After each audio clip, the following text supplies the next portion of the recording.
The reaction between glycerol and potassium permanganate is an organic redox reaction. When balanced, the reaction proceeds according to the chemical equation. Potassium permanganate plus glycerol yields potassium carbonate, manganese 3 oxide, carbon dioxide, and water. You will need the following materials: glycerol, solid potassium permanganate, a mortar and pestle, a 50 ml beaker, goggles, and gloves. Step 1. Procure and wear safety goggles and gloves. Good enough. Step 2. Grind potassium permanganate into a fine powder. That's what that is, really.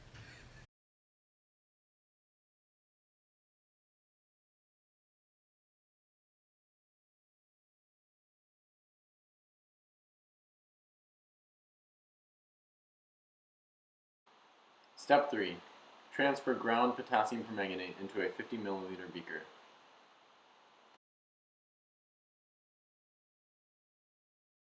Step 4.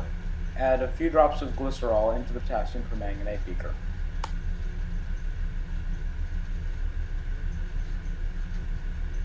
In this reaction, the glycerol is oxidized to produce carbon dioxide and water. Manganese starts with an oxidation number of 7+ and ends with 3+, meaning that manganese is reduced. 2 carbons start with 1+ and end with 4+, meaning that carbon is oxidized.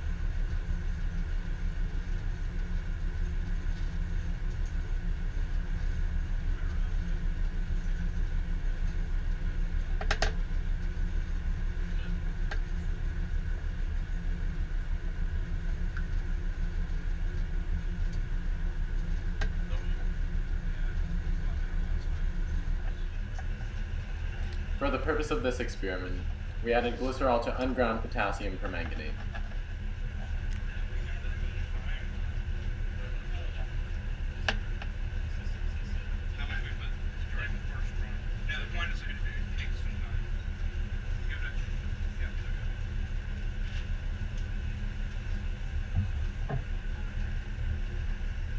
Seriously?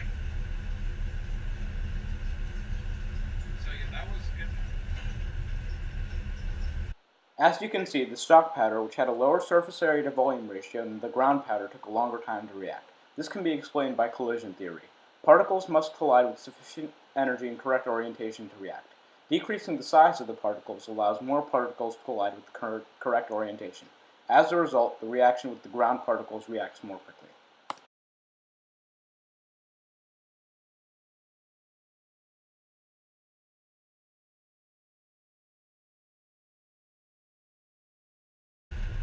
We also tested the reaction in aqueous potassium permanganate solution.